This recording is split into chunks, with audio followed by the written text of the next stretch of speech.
it's a great pleasure for me as chairman of Pugwash to be able today to introduce our speaker, Harry Spencer, who is a graduate of the University of Leicester and is now just starting a master's course at the University of Birmingham in international relations.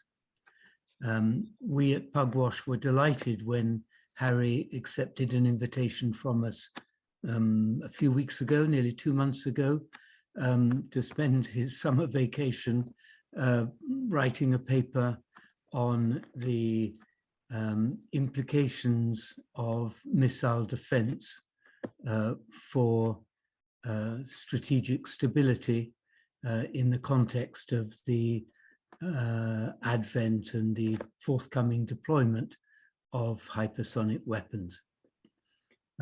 It's the outcome of his work on that paper that is going to inform what he has to say to us today.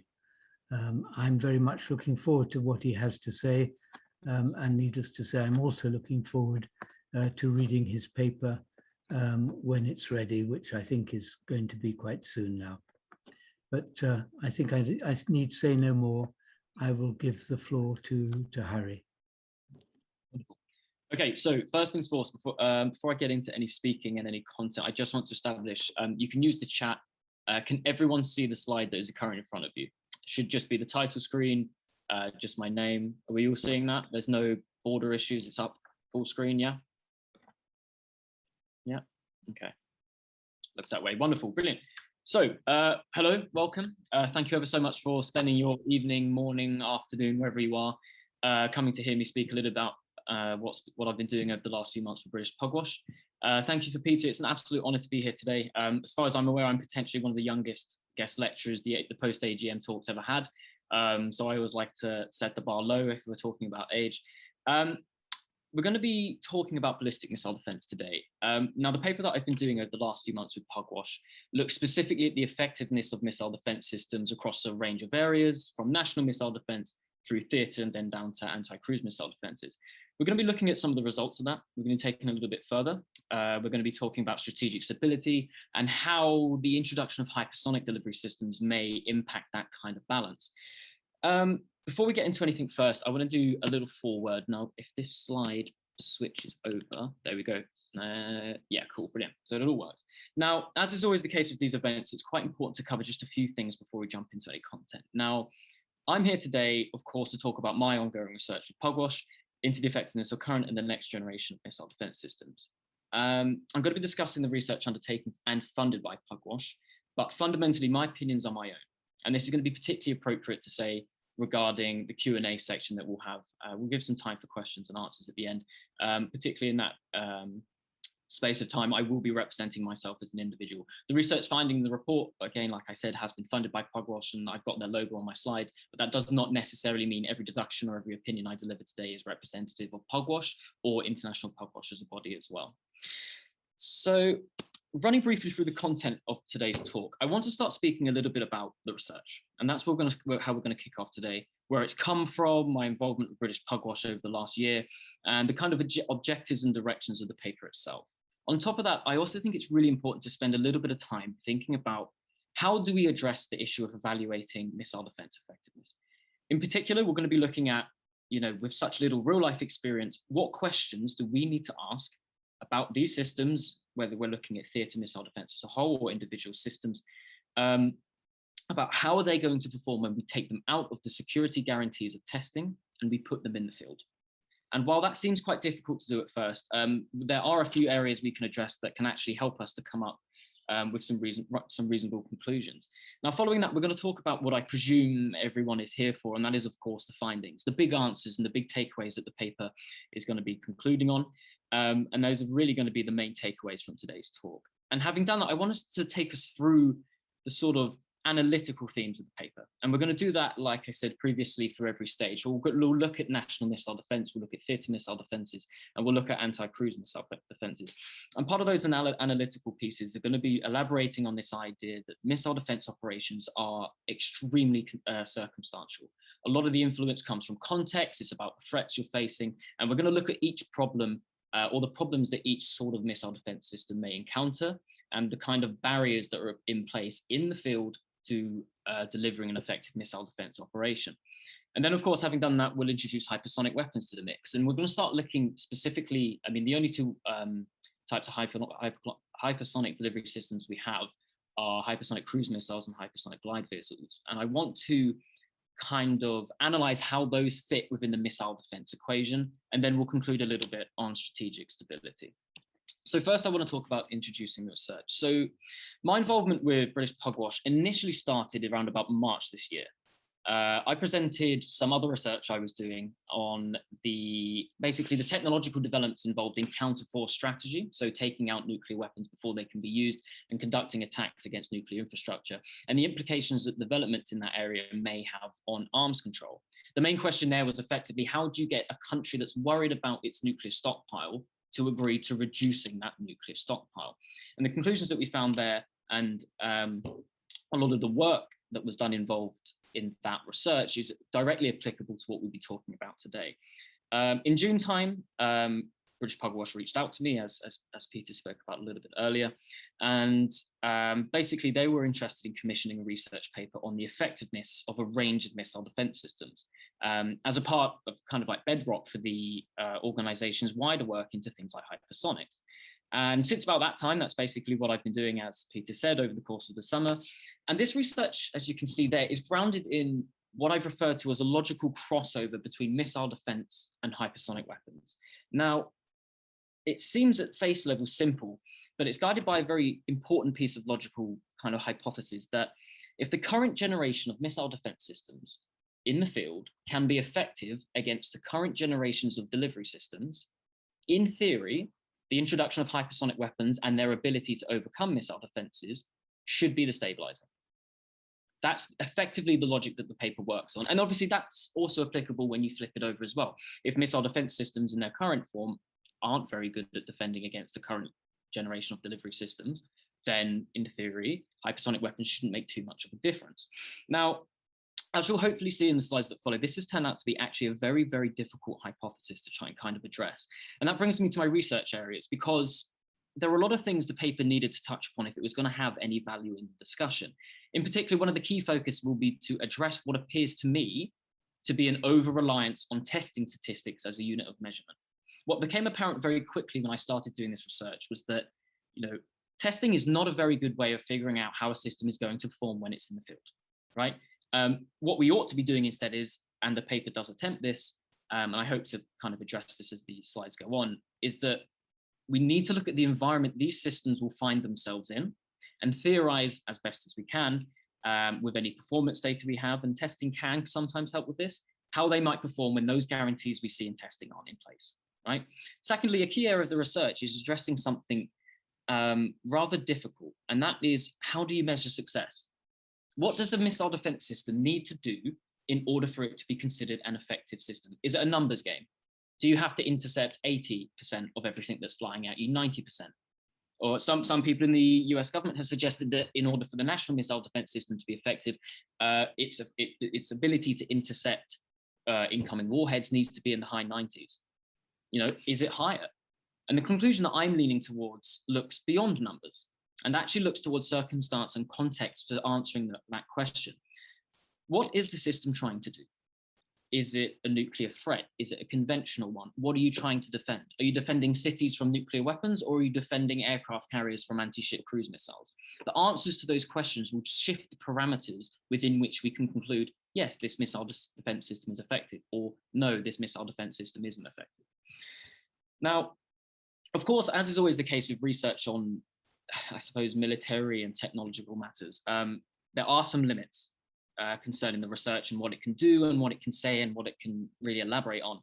There are a few of them, but the two most important ones are the fact that a lot of countries do not share much, unsurprisingly, about the effectiveness of their missile defense systems. And surprisingly, the US does this far more than anyone else. The US obviously has quite a state-focused system when it comes to national missile defense. The MDA presents frequently updates a test report, and we actually only seem to hear about other countries' test results when they're successes. Russia only tells us that a missile interception test has been undertaken when it's worked. They don't tell us when things don't work. So the problem with that is it sometimes leads a lot of research in this area to be dependent on US examples. I'd love to sit here and talk so much about things like the S400 or the S300, but the truth is we don't have open access testing results for them. The second problem is that, particularly on the subject of countermeasures and radar discrimination, there's simply a lot we just don't know.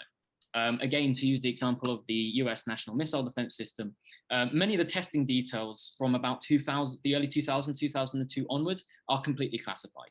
And some of the specific details involved in that will be what type of decoys is it tested against, what are the trajectories of some of the warheads, has it been tested against depressed trajectories, things like that. Now, just a couple of words on the objectives of the research. Now, I want to deliver a paper that draws attention to not just how circumstantial and difficult missile defense operations are, but I also hope, and I hope you see this as well, that there are a lot of things that actually need to go your way for a missile defense operation to work. Second is that I really want to illustrate, as many other have in some of their other papers, that testing alone is not a good enough basis for analyzing. Operational effectiveness in and of itself needs to look, if you're trying to answer that question, needs to look beyond testing and start looking at questions as like, okay, if in control testing where all the supporting infrastructure is working, the crews are prepped and the launch is scheduled, how might we reasonably expect that system to perform when some of those guarantees might not be in place? What if your communication infrastructure isn't working quite as well? What if you're operating in contested airspace? A radar has saturation limits. There's only so many objects that individual radar systems can track at any given time. What implication will that have on your ability to intercept ballistic missiles? And last is more so research focused. And I want to, this research, what I would hope this research will go on to do is contribute to a broader set of papers that begin to look at mapping scenarios where individual systems may perform. Now, this has been done, and a lot of those papers have actually helped this research because they use a lot of statistics and they use a lot of mathematics to work out the likelihood of interception. But what I would like this to do is, I'm not saying that the paper is going to usher in a new research approach, but it'd be nice if this paper began contributing to other papers, especially from young people, who look at the ways in which individual missile defense systems may perform if you put them in certain environments. So with that said, I want to talk a little bit about asking the right questions, because as a whole, the current generation of missile defense systems lack a lot of world experience. There's some exceptions. You could use Patriot's experience in the 1990s or Iron Dome's experience in the last maybe 5 or 10 years. But as a general rule of thumb, there are limits to the extent to which we can say, yes, missile defense works, or no, missile defense doesn't work. One way of addressing this problem is actually to establish our parameters. Now, if someone were to ask me, does missile defense work? I would say that you're asking the wrong question. In order to really provide any meaningful contribution to that debate, you need to establish the role of the system that is under analysis. What task is that missile defense system trying to complete? And if it's been assigned a specific role, what are the implications of asking it to do that job? GBND, the US's national missile defense system, if we're going to be honest, is probably only likely to come up against nuclear armed weapons. What are the implications of asking it to defend cities against nuclear warheads? In my opinion, you are asking for a very high interception rate, potentially 100%. Because the problem with national missile defense, and we'll get into this a little bit later, but I think it's appropriate to talk about now, is that even if your system intercepts 99% of the warheads flying at it, and it misses one of them, you lose half of a city, and you lose hundreds of thousands of people. That risk tolerance goes down with the larger the damage that can be caused from failure. So we need to look at role there. Also, we need to look at the likely operating environment. Despite some of the preconceptions, what is the most likely operating environment this system or the set of systems will find itself in? And what are the issues that can come about by being placed in that specific system? Now, this is particularly important when analyzing systems that have only really had testing experience, not real world experience. Something like Iron Dome, in my opinion, operates in an environment that it was designed for. So that question may not be as relevant because it's already kind of answered for you. But there are historical illustrations as to the importance of why this question needs to be asked. Patriot, up until the 1991 Gulf War, was effectively considered an all singing, all dancing system. The moment it was put in the field, as some of us are probably aware, it underperformed dramatically. there were things that that system was not prepared to engage with. One example was that the Scuds used by the Iraqis were not particularly well built.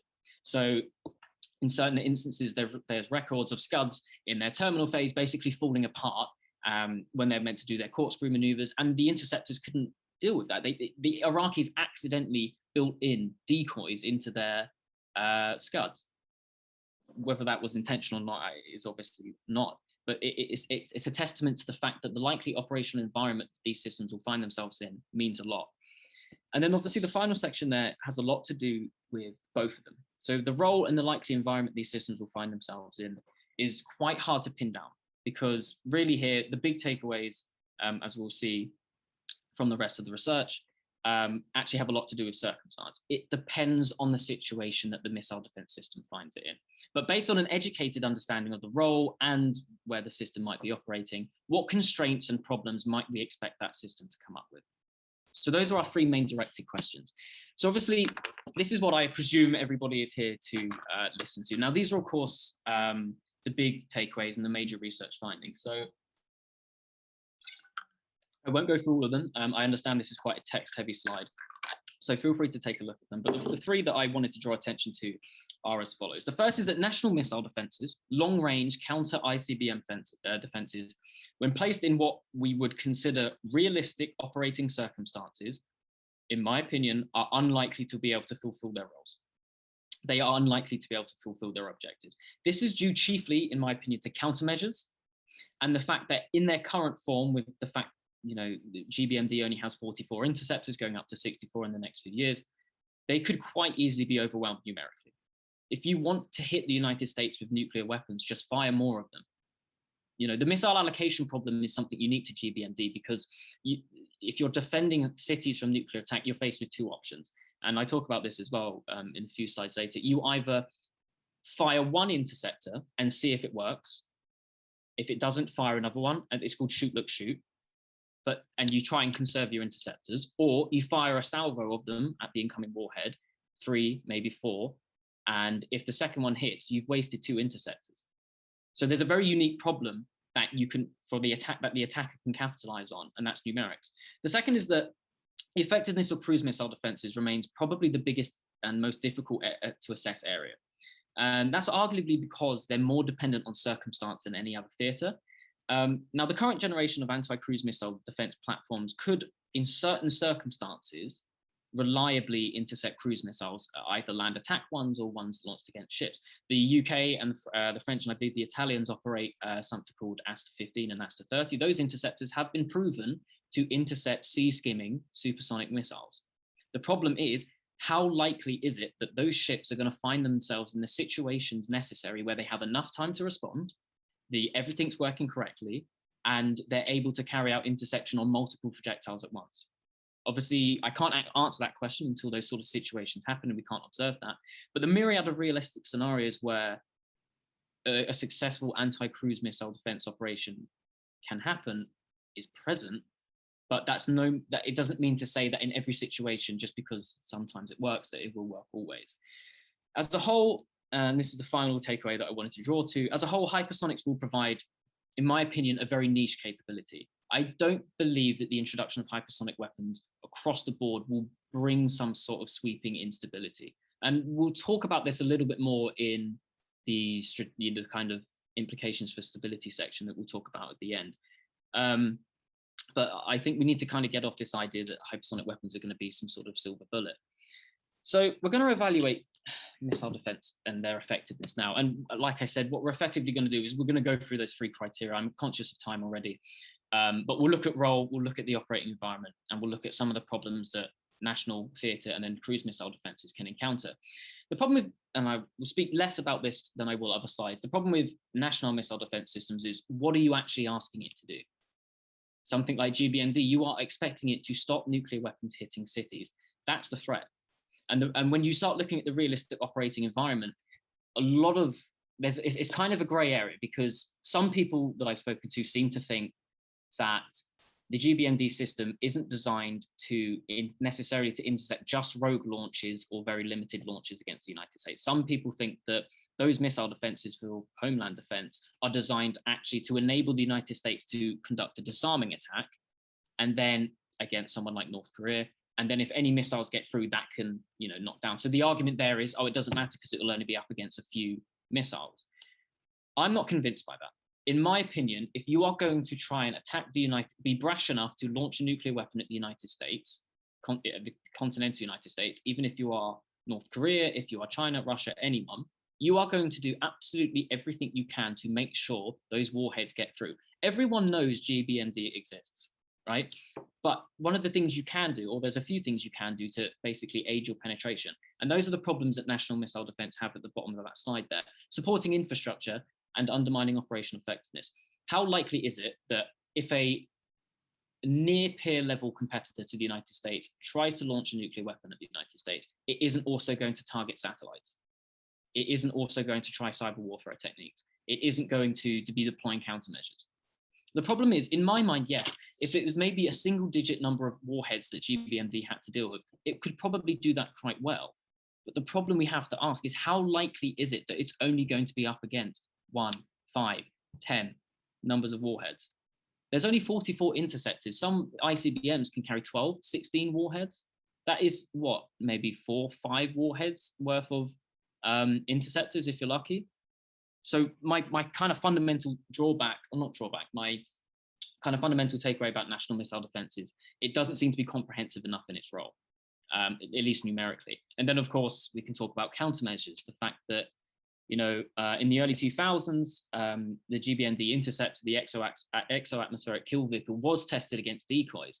The problem was, in that test, the kill vehicle itself looked at the kind of infrared signatures of the warheads coming towards it and was able to distinguish what was the decoy and what was the actual warhead. The problem with that is that was programmed into the EKV. That does not show a discrimination capability, right? If you tell the interceptor, this is a decoy, or this is the IR signature of a decoy, and this is the IR signature of an actual warhead, it's just following orders. It's not intelligently distinguishing between warheads and decoys. So we can only say so much on that because everything after 2000, the early 2000s, was classified anyway. But those are just a few of the problems that national missile defense has to deal with. Theatre missile defense is a little more difficult because not every regional or theatre missile defense system has the same role, right? So comparing Iron Dome in the way that it conducts missile defense operations is not the same way that THAAD would go about conducting a missile defense operation.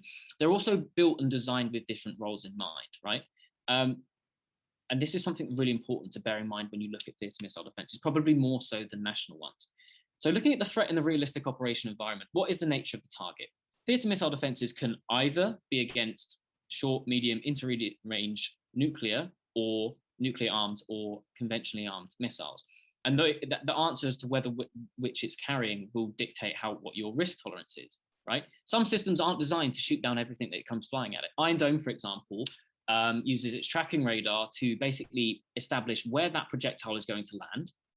And if it's going to land somewhere worth protecting, then we'll fire an interceptor at it.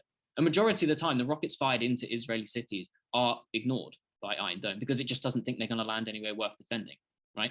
And so with some missile defense systems, there's a kind of tolerance for leakage, right? And that shifts the effectiveness question as well. Because if it was a numbers game and you looked at what was fired at Israel in comparison to what Iron Dome actually intercepted, that number would actually be quite low. The difference is that Iron Dome only intercepts certain projectiles. And when it tries it, it's actually quite good at it, right? The problem with theatre missile defenses is, where exactly do we think these systems will be operating? If we envisage a high intensity conflict in the Western Pacific, let's say over somewhere like Taiwan, what is the combat environment going to be consisting of? A lot of aircraft, a lot of ballistic missiles, multiple different projectiles. And the problem you're asking, or the problem facing a lot of these theatre missile defense systems, is they're going to be operating in circumstances that they don't see in testing. A piece of research done by Michael Armstrong actually touched on this as well, and it talks about Iron Dome. And in 2012, Iron Dome was basically pitched against a very, very serious attack. I believe the number was somewhere between 1,000 to 1,000 like 800 projectiles over the course of 7 or 8 days. And its interception record in that 2012 engagement was actually very, very high. The problem was, and he'd done this through modeling, was that actually if the militants, instead of trickling 1,700 projectiles over the course of 7 days, instead of trickling them in day after day, if they launched them in salvos of 50 at a time, actually that missile defense operation would not have gone the way we've seen it. Actually, what would have happened is the radar would probably have been saturated, and you would have had that kind of organized collective attack to the factor of about 5. And his estimation was the damage and casualties of that operation would have gone up by a factor of 5 if all they'd done was fire them in clumps. So there's a very fine line that some missile defense systems tread that actually, yeah, it works really well because things are actually going its way. Change a few variables, the picture isn't the same. So yeah, I think that's pretty much it for theater missile defense. We'll talk on cruise missiles now. So cruise missiles are difficult. They are arguably the most maneuverable projectiles that any missile defense system will come up against. And you have to make a distinction here between land attack cruise missiles, things like Tomahawk, or anti-ship cruise missiles. And the kind of nature of a missile defense operation against cruise missiles changes based on which of those threats you're dealing with. So land attack cruise missiles, some of the problems unique to them, and you'll see that saturation is here as well. This is a problem universal to the missile defense problem. But one of the problems at the top there is terrain hindrance and radar disruption. The problem is land attack cruise missiles utilize low altitudes and the surrounding terrain to maneuver and fly towards their target. They're self-propelled. They often use jets, scramjets, ramjets in the scramjets in the case of hypersonic cruise missiles, and they can either fly below radar or they just completely avoid it by not being seen. So they can fly around it, or they can utilize the terrain to make sure that they're covered, right? A lot of air detection radars for short-range air defenses have to actually see the target. Now, someone, the paper escapes me, done modeling on the S-400 system of this, on this kind of issue against cruise missiles. And the conclusion they came to, that from the time it takes to see that target to launch an interceptor and intercept it, S-400, the Russian system, would probably take anywhere between 54 to 155 seconds, because the gyros on the interceptor need to spin up, it needs to track it, it needs to acquire it, it needs to guide it to its target. Every single time that cruise missile disappears from the field of view, that process has to start again. So if you see it, it will go 1 second, 2 seconds, 3 seconds. And the moment it goes behind a tree line, the moment it disappears behind a hill, the moment you can't see it, unless you've got support from an airborne early warning radar, that process, that 155 seconds has to start again.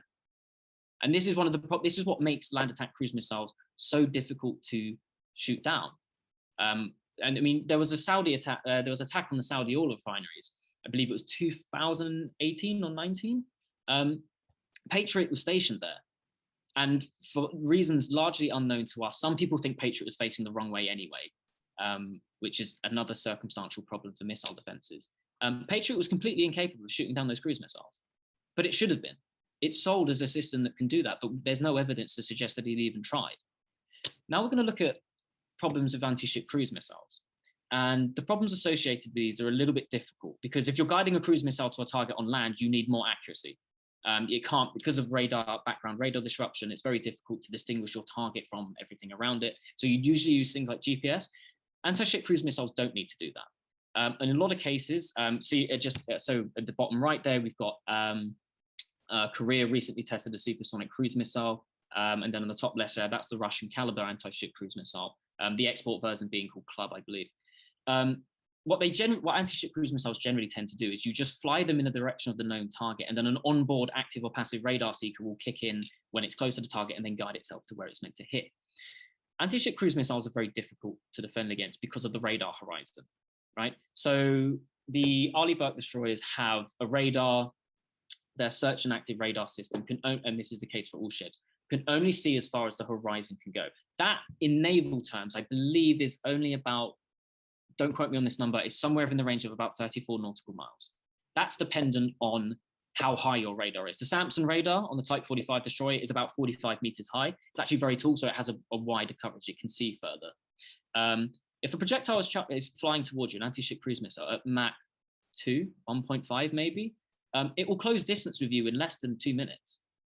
In some cases, depending on how fast it's going and its altitude from the water, if it's 10, 15, 20 meters, it can close distance with you and hit its target in 90 seconds. That's without it being hypersonic.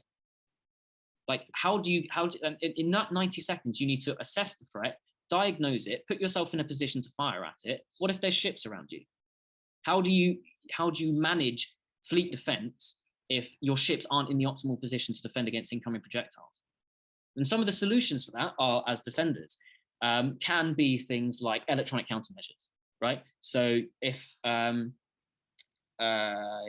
say, an anti-ship cruise missile is flying towards you and it's dependent on radar, like an active radar homer, you can just project radar, and this is like a common tactic for aircraft as well, for what's called suppression of any enemy. Say again? Am I continuing? I'm continuing. I'm sorry. I forgot to mute my mic. Go on. I'm going to carry on. Anyway, one of the electronic countermeasure techniques you can do that is just to blast radio waves towards it and confuse that radar guidance. But some cruise missiles have electronic countermeasures built into them. So we can't rely, or ships can't always just put their faith in electronic countermeasures. So we're going to talk about hypersonics now. So we've spoken about some of the problems facing missile defense in national theatre, and then cruise missile defense as well. So where do hypersonics fit in this problem? Do they bring anything to the table? Are they likely to make a difference? So what's the hype with hypersonics? I can imagine all of us at some point have heard the phrase hypersonic weapons. You've probably seen things on the headlines. We've probably seen or heard about what they can and cannot do. And as far as I'm concerned, the kind of attention being paid to them comes down to three things. The first is that they are new, they are cool, and they are fast. This happens every single time in military technological development breaks through, because they're cool, they draw a lot of attention. I don't know whether it's because a lot of people in our generation have grown up with Michael Bay films or something, and that kind of thing just grabs our attention. The second is that modern sensationalism is constantly at odds with rational analysis. If a video of a new weapon is tested, it is shared, it is seen, it's all over Twitter, everyone's seen it and viewed it before analysts and policy experts and academics can actually sit down, review it, write a paper and go, guys, actually calm down, right? So there's a race to be had here. And the third is policy justification and biases. If you already think you are in an arms race, or you already think that your opponent is attempting things to outmaneuver you or try and get the strategic upper hand, your default setting will be interpret any development that comes out of that country as a massive problem, irrespective of the fact that some of the capabilities that hypersonic weapons bring aren't that new. So that I think there needs to be some analysis on justification of biases and the way we interpret hypersonic weapons. So my recommendation to you, if anything from today, would just take new military developments and like hypersonics with a pinch of salt. So looking at the technical characteristics and the conceived role of hypersonic weapons, hypersonics, as I mentioned earlier, come down to two categories. Glide vehicles, where they are put into, they leave the Earth's atmosphere on an ICBM, they break off much like a conventional warhead, and then they basically skim across, unpowered, they skim across the surface of the Earth's atmosphere, somewhere within the 100 and potentially over 100 kilometers in altitude, where the atmosphere basically stops. Hypersonic cruise missiles, on the other hand, can be air launched, but typically what happens is they are sat on a booster, they are launched out of a tube. That rocket booster accelerates that cruise missile up to a necessary speed, where it then breaks off, and then that super combustion ramjet, scramjet, that will take over and then accelerate it up to typically somewhere around Mach 8, which is what Zircon is. If you look in the bottom right there, that's a recent test of Zircon. Mach 8 is, of course, 8 times the speed of sound. Now, among all the other things that we talk about hypersonics, basically the hype comes down to two things. One, it's their speed, right? So hypersonic cruise missiles travel anything between 5, 6, 7, 8, Mach 8. And the idea is not necessarily that they travel so fast they can't be shot down. The problem is a little bit like we spoke about earlier with supersonic cruise missiles. It's the fact they can cover an enormous amount of ground in a very discomfortingly short amount of time. The amount of time it takes for you to detect a hypersonic weapon to when it hits you is dramatically cut in comparison to something like a subsonic cruise missile or a supersonic cruise missile, right? So that's one of the problems with the speed. The second is maneuverability. And I'll bite my tongue until the next slide on maneuverability, because it isn't a new capability. The problem with hypersonic weapons is, of course, they can just avoid radar detection by just going around the extended range of the radar. Other potential uses for these is the fact that they're dual use as well. Now, some people seem to think that hypersonic weapons present something called a payload ambiguity problem, where you don't know what that missile is carrying because It could either be nuclear or conventional. That's not new. Ballistic missiles are exactly the same. Intermediate range, medium range ballistic missiles, you know, for decades, we didn't always know what they were carrying. You just had to make educated assumptions based on their deployment. So I don't think that's unique to hypersonic weapons. But potential uses, one, I could imagine would be utilizing the speed and maneuverability of a hypersonic weapon to conduct a surprise attack. If a fleet or a vessel is very close to your territory and you have it on a land-based launcher, you could launch actually quite a devastating surprise attack against the fleet in a very, very short amount of time in the opening moments of like an attack or a battle. However, there are a few things we need to address with hypersonics before we begin thinking that they are more than they actually are. And this is a phrase that was used by someone I spoke to for the research. And the problem with hypersonics is effectively it's old wine in a new bottle. Speed, ICBMs are hypersonic, right? So the Trident missile, when it's launched out of its submarine and it's exiting the atmosphere, it's doing hypersonic speeds. The ability to achieve hypersonic flight is nothing new. In the late 1950s, the United States had a hypersonic manned aircraft, right? So our ability to project projectiles to hypersonic speeds is not new. Maneuvering, I've spoken about this before. The Scuds in Iraq, they maneuvered as they went down. The Pershing II warheads were maneuverable re-entry vehicles. It used to flick up, it used to come down, it could avoid ballistic missile defenses. Payload ambiguity, I've already spoken about that. It doesn't really, that's not a new problem that analysts and strategists have had to deal with before. And when I talk about realistic limitations, there's a few things we need to address with hypersonics if we're really going to have a conversation about the difference they make. And there's a little quote there claiming that a study by the Defense Science Board calculates that a national ballistic missile on a depressed trajectory, so instead of doing a long arc efficient trajectory, the ICBM flies along a flattened curve to increase speed, could travel 6,700 kilometers in 17 minutes. That's Mach 20 with the current technology we have, right? That there is no need for many countries to invest in hypersonic technologies as a means of delivering nuclear weapons if you can just fly your ballistic missile on a flattened trajectory. And on the top right there's a picture of a module broken off in the International Space Station. That is what going hypersonic looks like at the top of the atmosphere, right? And some of the claims about hypersonic weapons is actually that because they can fly flat on trajectories, much like sea-skimming cruise missiles can, their radar detection range, you can't see it until it's right near you, right? And there's radar, that's fine. Yeah, over the horizon radar, that's a problem. But look how hot that projectile is. Infrared detection will see that coming a mile away. If you are going Mach 8 in atmosphere, even thin parts of the atmosphere, you are hot. You will be seen from a very long way away. And there's some other trade-offs as well. You know, if you're gliding and you're making turns, you're reducing your velocity. Remember, glide vehicles aren't powered at all. They do the entirety of their flight once they leave that booster under their own speed. There's no propulsion in that. You could probably engineer propulsion into it, but as we're currently aware, they don't propel themselves. So every time you turn and you make these little gentle sweeps, presumably avoiding missile interception, you are losing speed, which means you are losing range. And if you're slowing down, you're easier to hit. There's a cost role payoff as well. There's a lot of jobs that hypersonic weapons could do, but you'd be wasting your money doing it. As we've already spoken, if you want to attack a ship, and you have supersonic cruise missiles, use them. Hypersonics would probably still get the job done, but you would just be using a very expensive asset to do a job that you could do with your current stockpile of weapons. It shouldn't be too difficult. So I understand there's been a lot discussed there. So that leaves us now with implications for strategic stability. So we've looked at how effective and the problems facing effective missile defense are. We've looked at hypersonics, some of the alleged capabilities and some of the implications and trade-offs. What does this mean for strategic stability? So I've got a few points on this here. The first is that our confidence in missile defense will dictate our response to hypersonics.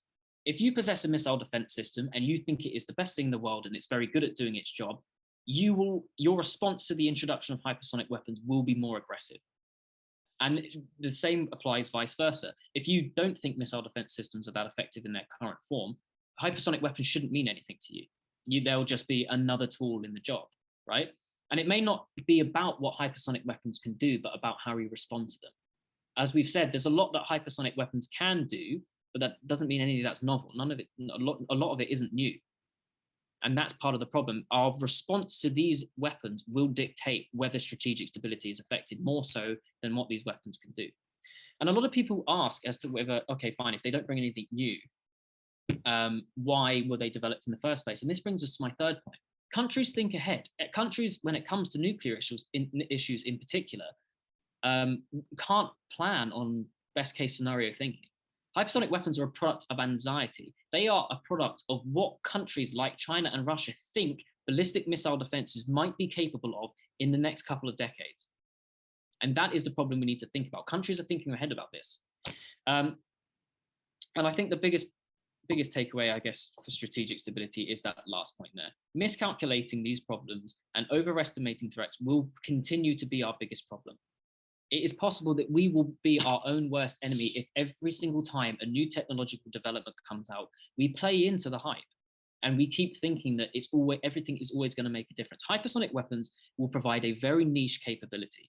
I don't doubt that there are some situations where using a hypersonic weapon will be better than using a current generation weapon. But as far as I'm concerned, they will just be added to a list of things that can get the job done. So I think I will leave it there. Thank you ever so much for listening. I hope that wasn't too much, and I hope I've sparked a little bit of conversation for later. Thank you very much for listening, and I will finish my presentation there. Thank you.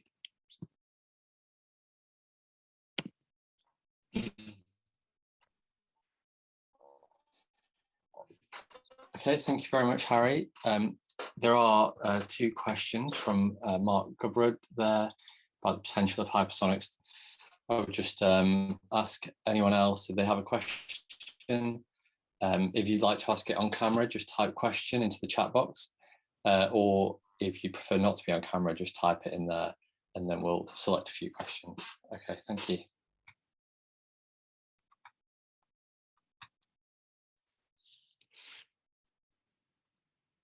I have only just seen the message, Andrew, about speaking too quickly. I apologize for anyone that wasn't able to keep up. I will be conscious of that in the answer section. I do have a tendency to go off on one, so I do apologize for that.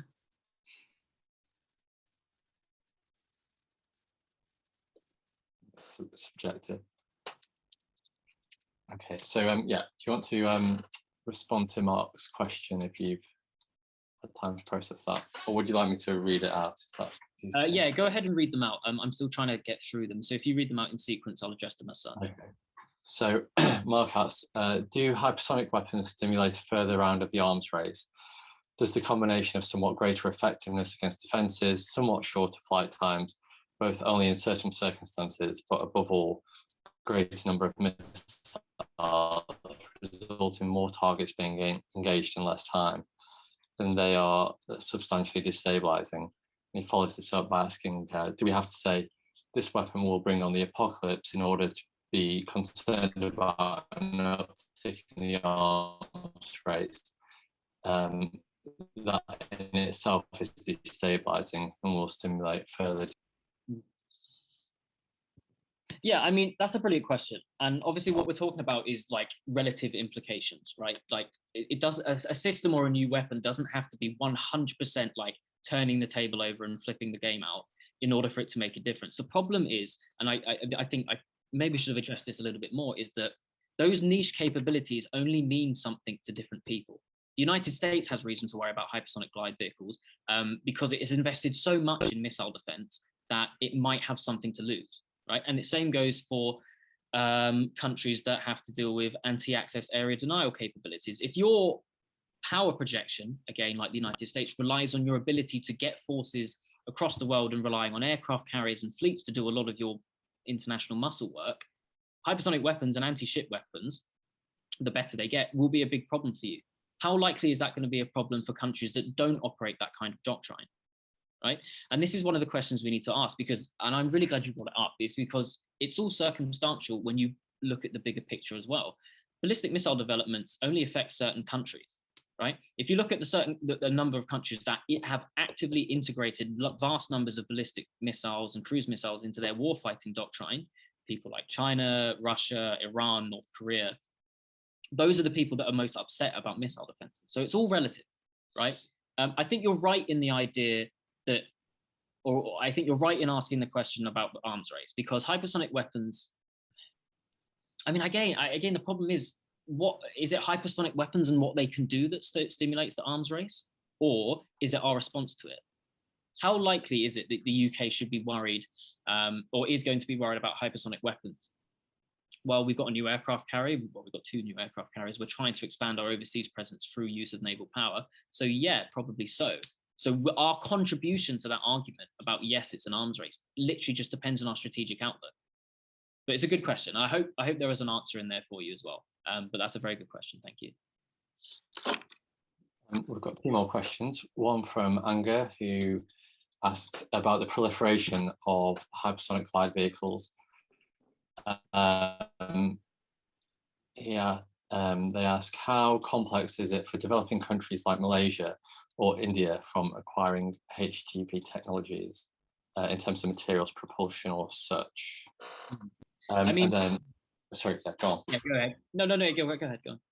Okay, well, there's another question from Taras who asks, he says that it's been argued that hypersonics bring the unique capability to defeat counter-ballistic defenses through their enhanced maneuverability, as BMDs are not designed to deal with unpredictable trajectories, and simultaneously defeat counter-cruise defenses through their high speed, as ACMDs don't typically have to deal with such fast missiles.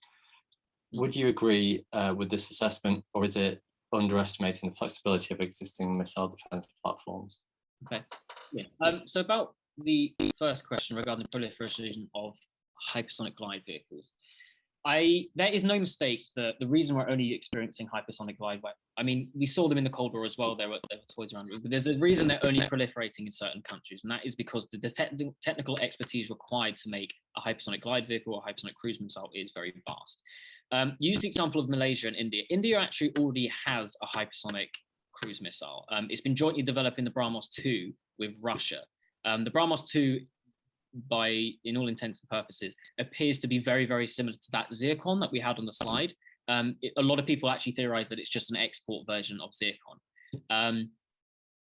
Concerning the technical complexities, propulsion for a hypersonic cruise missile is very difficult. So I can't remember who it was who I'm getting the quote from.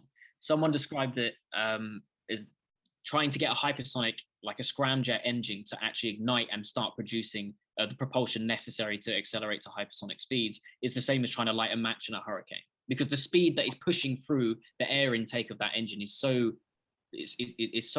hard and fast, and trying to actually ignite the engine once it's left that rocket booster is very difficult. So yeah, to answer the question, it's hard. And I think what you talk about materials, one of the problems we might actually start seeing as well is that as these weapons proliferate, there might be international efforts to limit the spread of materials necessary to make them. There's only a few countries that actually have the expertise to produce those engines and those propulsion systems and the kind of material capabilities to deal with all the heat and deal with all the stresses and structural stresses of maneuvers. So my answer is likely to be, it depends who they're in contact with. That would be my answer. Other than that, I do think for the time being, that being maybe 10 or 30 years, hypersonic glide vehicle technology in particular will probably stay in the hands of very few people. I'll now turn to Taras's question. I'm just going to reread it. I've seen it argue that hypersonics bring unique capability to defeat counter-ballistic defenses through their advanced maneuverability and simultaneously defeat.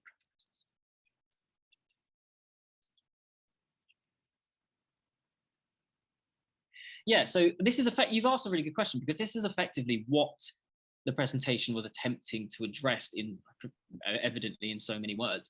The current generation of missile defense systems are obviously built with near future ones, maybe not the case, but currently built with the current generation of delivery systems in mind. When we think of what Patriot was designed for, when we think of what THAAD was designed for, it's about the existing generation. Now, the Aegis system's interesting because they're currently developing something called the GPI, which is the Glide Phase Interceptor. It's supposed to look very similar to the SM-6 missile, which is typically designed to intercept in the terminal phase, because there's, like I said, there's that kind of ambiguous altitude at which hypersonic glide vehicles operate.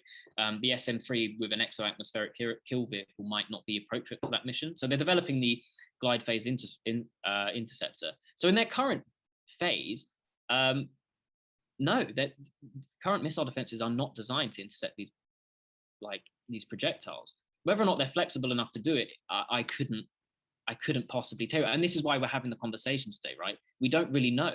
I don't think anyone's tested hypersonic glide vehicles or any hypersonic projectiles against any of the existing missile defense systems. Like I said, the closest we can get is maybe, I mean, it depends what theater you're looking at, because obviously warheads in in their mid-course phase travel extremely high speeds anyway, ICBMs. But like I said, the French tested Aster 30 and Aster 15 against high supersonic cruise missiles, anti-ship weapons. And they were flying about 15 meters above the surface. And by all, from what I've seen anyway, by all accounts, Aster 30 looks like a very, very good system for dealing with those threats, so long as it has time to detect it and track it. If a Type 45 destroyer can only pick up that threat in half the time that it usually would, I don't think it would probably be able to intercept it personally. That is a very good question. Very well written as well. Cool. Maybe we should wait a moment to see if there are any more questions.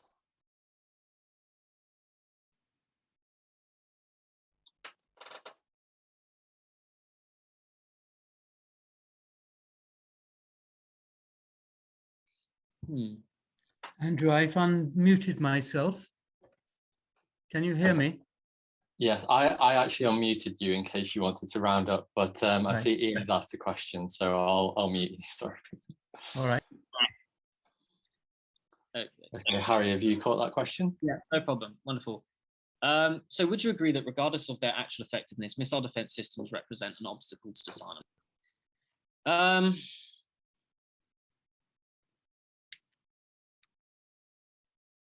Yes, I probably would. And I argue that on two bases. The first is that the United States seems to be in the consciousness, at least their military kind of top brass and their policy making section, seem to be under the consciousness that, and I don't know whether they actually believe this because it's in the 2019 Missile Defense Review, they seem to believe that missile defenses are stabilizing. And the problem with missile defense is it interrupts that very fine balance that mutually assured destruction relies on. Like, make no mistake, if you want to deter an enemy with nuclear weapons, you have to be vulnerable to that has nuclear weapons, you have to be vulnerable to the attack as well. And the problem is, the moment you start providing yourself with in the current, as I said, in the current form, it's not invulnerability, but the moment you start taking steps to degrade their ability to hit your cities, you are interfering with deterrence and that balance. No country, in my mind, would willingly or is going to willingly commit to disarmament whilst ballistic missile defense proliferation carries on. I mean, in the UK, we've just started to increase our cap on nuclear weapons. I think it's going up to some 300 or something. In a weekend or so after that decision was made, Ben Wallace, the defense secretary at the time, went ahead and said, on public news, basically turned around and said, actually, developments in Russian ballistic missile defense technology has motivated. We didn't say, I don't think he said actual, I think he did say ballistic missile defense technology has motivated an increase in warhead numbers. So actually, ballistic missile defense in certain aspects is having the reverse problem. Whether you can say that Chinese proliferation is done under the same context, it's possible. I think that there will definitely be conversations in Beijing about the effectiveness of some of these missile defense systems, especially because China operates something called an A2AD policy of anti-access area denial, effectively setting up areas where fleets and ships and aircraft can't get in through use of ballistic missiles and cruise missiles. Yes, I'd imagine missile defense systems do represent an obstacle to disarmament, though there will be people who argue otherwise. Okay, so we've got two questions that I suppose are related. One from Mark saying, can we agree that the hypersonics race could be brought to a screeching halt if the nations involved would agree to a verifiable ban on flight testing hypersonic missiles? And then Boogie asks, is it too early to introduce credible hypersonic arms control arrangements? Yeah, two very interesting questions, actually. So, Mark, it's difficult to say. I'd say maybe yes, because in my mind, if the countries, again, it depends who signs up to it. Like, there was the treaty for the abolition of nuclear weapons, and everyone signed it except except the actual nuclear powers anyway. but it depends who signed it, and it depends at what stage that agreement comes in. If at some point in the future, hypersonic weapons present enough of a universal threat for the majority of the world's countries to go, actually, yes, we need to limit them. Yes, hypersonic proliferation probably could come to a screeching halt, as you would say. The question I would pitch back to you is, how likely is it in the not so distant future we are going to see countries willingly try and withhold themselves from pursuing this technology? I'm not sure that's too likely. And that helps me answer Boogie's question there, which is it too early to introduce credible hypersonic arms control? Yeah, probably. I think with every threat, military threat of this kind, technological threat, and this is an idea that Heather Williams pitched in one of her talks as well from KCL, is that actually a technology needs to become a universal problem for enough countries in order for everyone to actually go, yes, it's worth hindering. It's worth hindering the spread of it. Hypersonic technologies are currently too valuable, seemingly too valuable to everyone involved in this problem to warrant like ceasing them. And by that, I mean, to give a better answer for that, what I mean is they're too appetizing. If you were a country, you wouldn't sign up to a test ban or a non-production agreement on hypersonic weapons if actually you think your two strategic rivals are going to be using those exact systems against you. So yes, I probably would say it's far too early to introduce one. Yes, Mark, we should be looking for that. Another question from Taras. Do you believe there's a realistic possibility of nuclear armed interceptors, such as the Sprint Point Defense ABM, being developed again? Yeah, so this is a really good question. So for those of you that don't know, the very early generation of missile defense, particularly those that came about in the 1950s and 60s, were actually nuclear armed. The current missile defense ring that sits around Moscow, the A135, in its original form in the 1970s and up until the 1990s, I think, it was armed with nuclear weapons. The logic being that you could utilize the destructive power of a nuclear weapon to basically defeat incoming projectiles, which the idea being, of course, on top of that, that the destructive power of that blast means you don't have to be accurate. You just need to get within, well, however big your nuclear warhead is, to that projectile.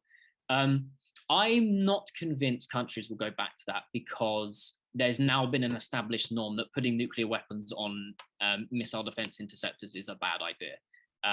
Even if they were small yield, there are so many satellites that could be impacted by that, that there's probably an unspoken mutual agreement between nations that that's a bad idea. Even if there's no public discourse on that, I think they would probably come to the same conclusion. Yeah. And yes, if I may address Mark's little statement there, yeah, I think we are in that grey area where actually the countries involved really don't have an interest in limiting the proliferation of this technology at the moment. So yeah, we are I like that actually, yeah, we're in the space between too early and too late. Yeah. Thank you. Okay, I think we were aiming for 1 hour, but I think we agreed we could go slightly over. So if there are any last minute questions, go for it. But if not, I'd hand over Peter, I think, to round up the meeting.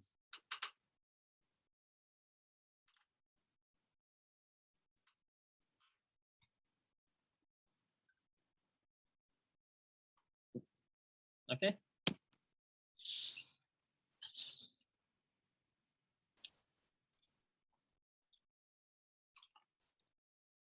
Oh. Another one from Ian Crossland. Can I explain again why I think it may be too early? I presume, Ian, you mean why I think it may be too early for like hypersonic arms reduction treaties, or is that? Yeah, okay, right. So yeah, my fundamental argument on this comes effectively from one phrase that I could use, which is the horse has already left the barn. Hypersonic technologies and using hypersonic delivery systems appears to be too appetizing to a number of countries for the actual countries we would need to agree to limiting these systems to be interested in doing it. The United States is currently pursuing hypersonic weapons technology, the Russians, the Chinese as well. how likely is it that if we were to try and instigate some sort of global arms agreement on that, that the key players we need to be involved in that agreement would go ahead and do it? Even the French are developing a hypersonic, I believe they already tested a hypersonic test vehicle. And so that's why I think it might be too early. And this is why, I think this is something Mark touched upon as well, is there seems to be, every time there's a push factor for doing something, there's a pull factor telling you not to do it as well. So yeah, I hope that provides an answer as well. That's just one of them, a number of things I could have said, but I'll narrow it down to just the one.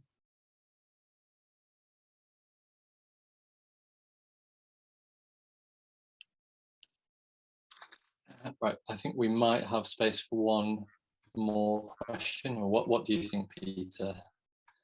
No objection if there is one more question.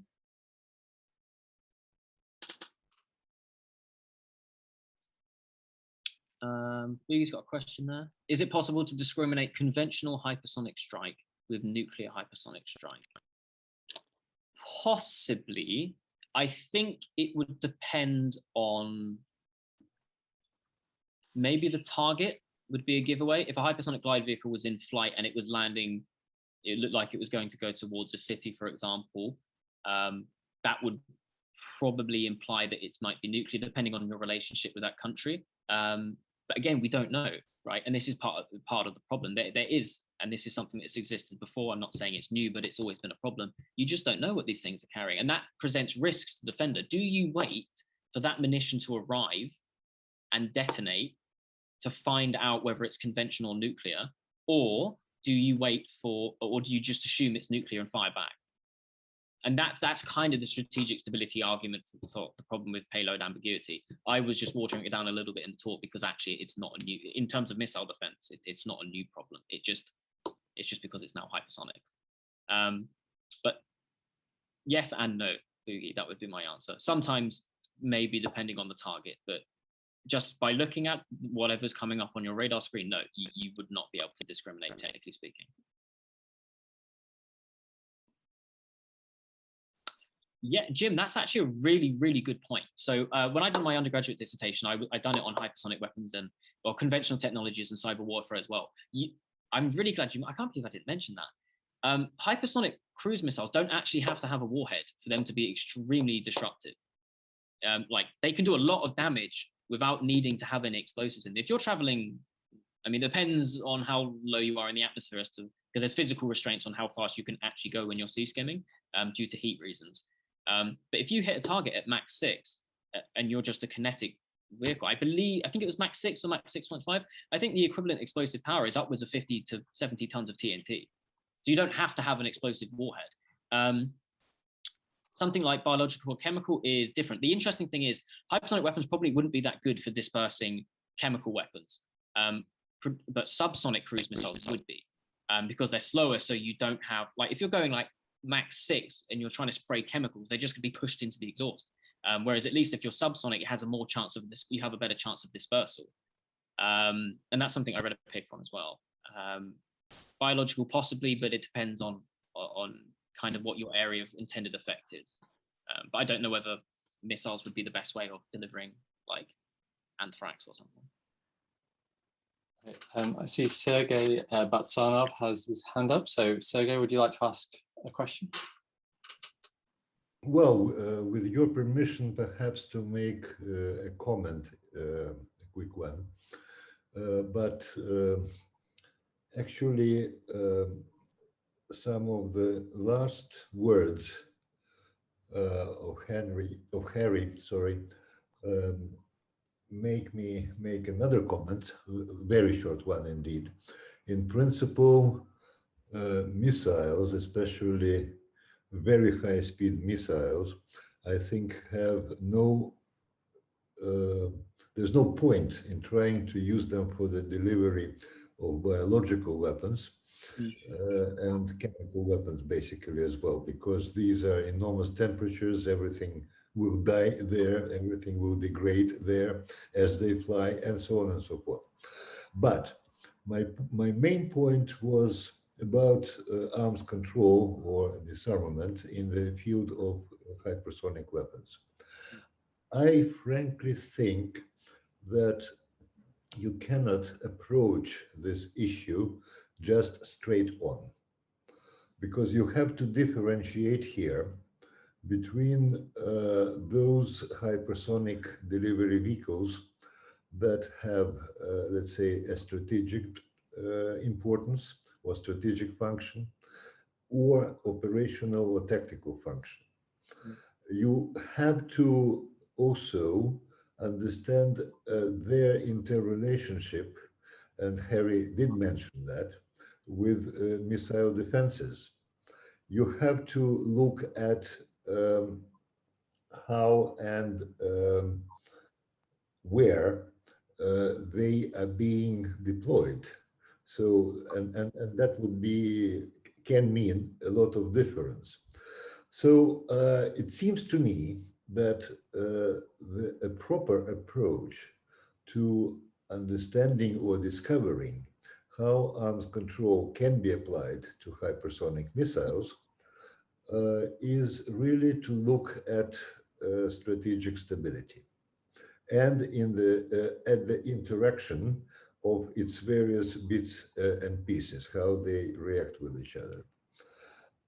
One example, in the Soviet Union, the work on hypersonic missiles was triggered, and I'm very definite about it, was triggered by Reagan's Star Wars initiative.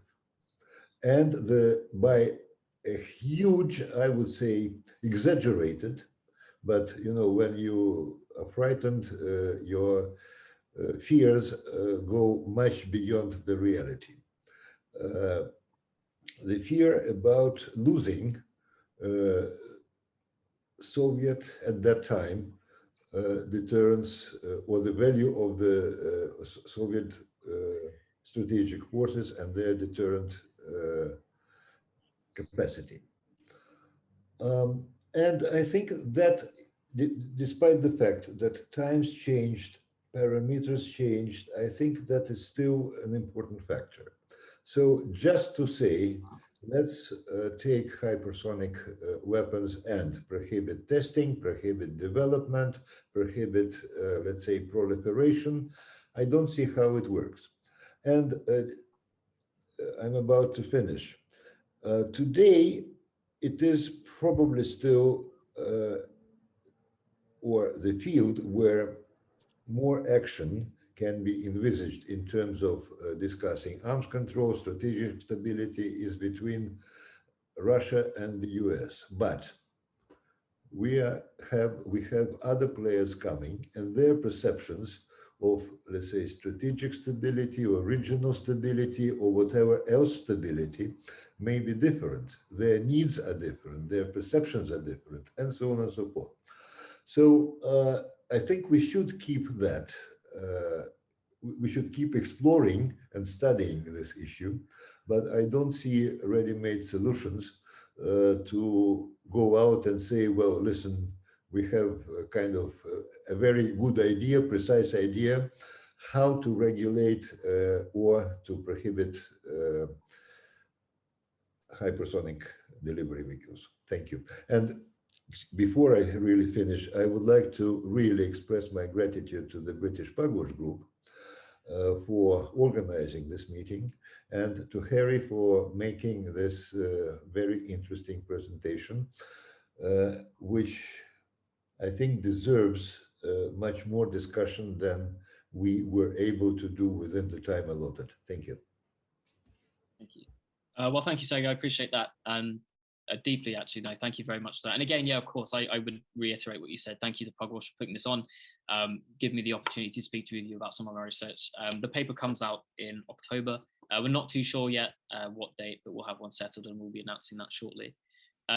Just one comment on what you said. I think you hit the nail on the head when you said that, if I may kind of paraphrase, in so many words, we don't have a blanket solution to arms control for hypersonic weapons. The current architecture of arms control that we have basically carried over from the Cold War is not designed to deal with very niche, very specific types of new technological developments. An ongoing conversation being held especially by Professor Andrew Footer, who I had the absolute pleasure of studying under at the University of Leicester in his third nuclear age project, is how do you conduct cyber arms control?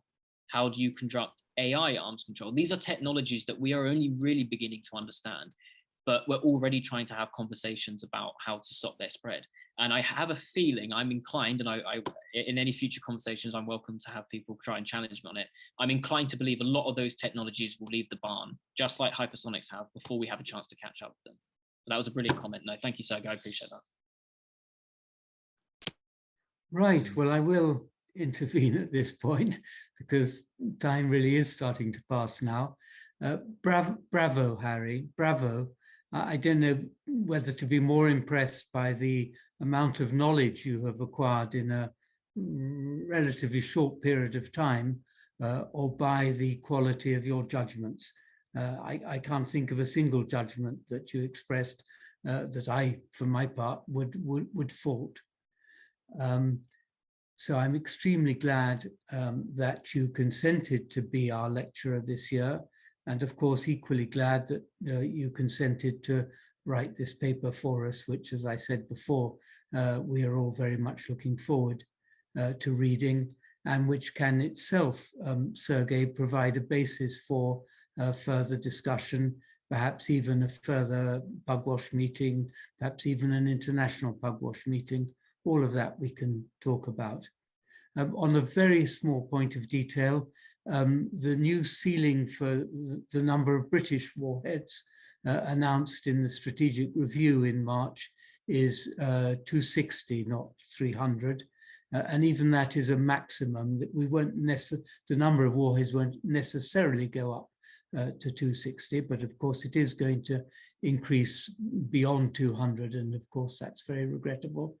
Nonetheless, it's perhaps worth emphasizing that since the United Kingdom only deploys one nuclear-armed submarine at any one time, the number of warheads that we will be deploying at any one time will probably be close to 60. At the moment, it's around 40, and in future, it'll probably be around 60, which is 60 too many, but far, far fewer than the number of warheads that are deployed actively by the United States and Russia, and even by France and China. I think I should end now, but once again, on behalf of all of us, Harry, a very big thank you. The pleasure is all mine. Thank you very much to all of you. Thank you also for the ones of us that stayed beyond the time. I do have a tendency to talk quite a lot, so I apologize for that as well. But the fact that you all stayed to listen and we had such good engagement from questions was actually quite flattering. So thank you, and hopefully I'll see you all again next time if there's another event held. Thank you.